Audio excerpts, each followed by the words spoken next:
All right, welcome to Sport Tour on Enterprise TV, where sport news from the four corners of the world are delivered at its best.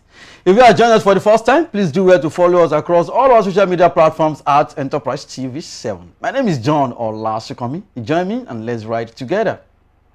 Here are the highlights, starting with local football. Boost for Super Eagles as FIFA deduct 3 points from South Africa. Aliyu Siberu's Flying Eagles lost to Norway. Golden Eagles AFCON qualification in semi-final clash with Ghana. In foreign football, in the UEFA Champions League, Liverpool faced ultimate test of character against Galatasaray. In other sports, Sina cruises into China Open semi-finals as Shontek moves on. Now let's feed you with the details, starting with local football. FIFA has officially deducted 3 points from South Africa in the ongoing 2026 World Cup qualifiers.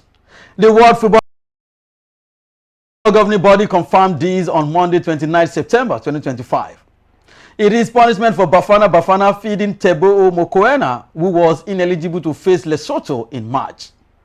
South Africa have also seen 3 goals deducted from their tally by FIFA. This represents a significant boost for the Super Eagles of Nigeria, who still harbor hopes of playing at the 2026 FIFA World Cup. Head coach Hugo Bruce's men, who were top of Group C with 17 points from 8 games, will now drop to second spot behind Benin Republic. Bafana will now take on Zimbabwe and Rwanda to finish off the qualification campaign, while Benin face Rwanda and third place Nigeria in their final 2 qualifiers. The Super Eagles will face Lesotho and Benin in October.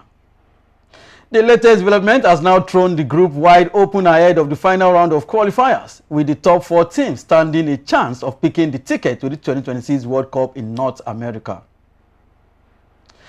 Away from the camp of the Super Eagles, let's move straight to the camp of the Flying Eagles. Flying Eagles head coach Aliyu Siberu says his team deserved more from their 2025 FIFA Under-20 World Cup Group F clash with Norway. Nigeria opened their campaign in the competition with a 1-0 loss to the Europeans. Norway were awarded a penalty early in the game when Captain Daniel Bameyi handled the ball inside the box. Captain Rasmus Otten stepped up to convert for the only goal of the game. The Flying Eagles dominated possession and created a number of matches, but were let down by their poor finishing. Aliyu praised his players to their brave fight despite the defeat. The Flying Eagles will face Saudi Arabia in their next game on Thursday, 2nd October 2025. Still taking news from the local football. Let's go straight to the camp of the Golden Eagles.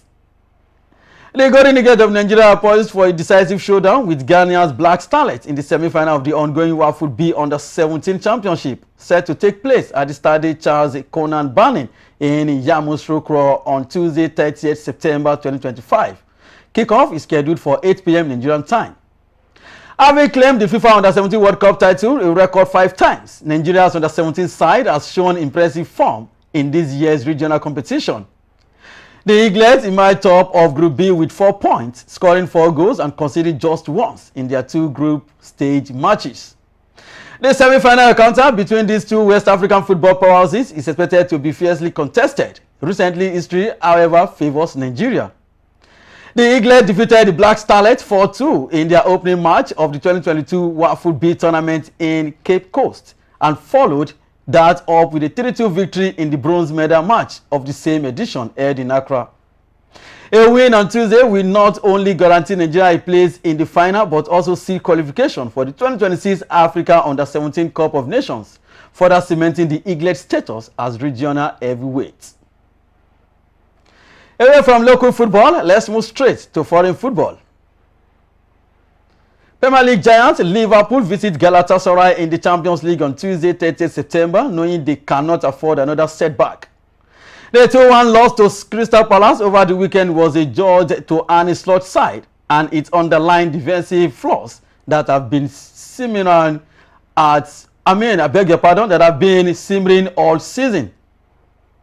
Conceding big chances with ease has become a team, and it cost them dearly at Selhurst Park. The focus now switches to Galatasaray, a side still reeling from a 5-1 thrashing against Frankfurt in their league stage opener. Facing a wounded team at home, backed by one of the most hostile atmospheres in European football, is not to be taken lightly. Today fixtures: Galatasaray versus Liverpool, Atalanta versus Club Brugge, Karat Almaty versus Real Madrid, Atletico de Madrid versus Frankfurt, Chelsea will host Benfica, Bodo Glimt versus Tottenham, Inter versus Sparta Prague, Pafos versus Bayern Munich, Olympique de Marseille will host Ajax. Away from foreign football, let's move straight to other sports. In the world of tennis, Jannik Sinner beat Fabian in straight sets on Monday, 29 September to secure a third straight China Open semi-final as Iga Swiatek reached the last 16 when her opponent retired hurt. The Italian Sinner beat the world number 57 Hungarian 6-1, 7-5 in 1 hour and 19 minutes in Beijing and next place third seed Alex de Minaur. In the women's draw, Poland's Swiatek, the top seed, won the first set 6-0 against Camila Osorio and advanced when the Colombian called it quits. Swiatek next place Emma Navarro of the United States. Ukraine's Mata Kostyuk and Russia's Mira Andreeva also reached the last 16, inching closer to a potential meeting in the semi-finals. A fourth seed, Andreeva beat Spain's Jessica 6-4, 6-1, while Kostyuk defeated Alexandra Sasnovich of Belarus 6-4, 6-2.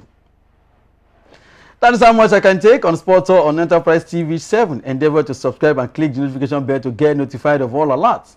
Follow us across our social media platforms at Enterprise TV 7. Like, share, and engage on our content.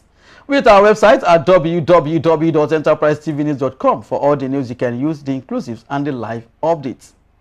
My name remains John or Last Coming. See you next time.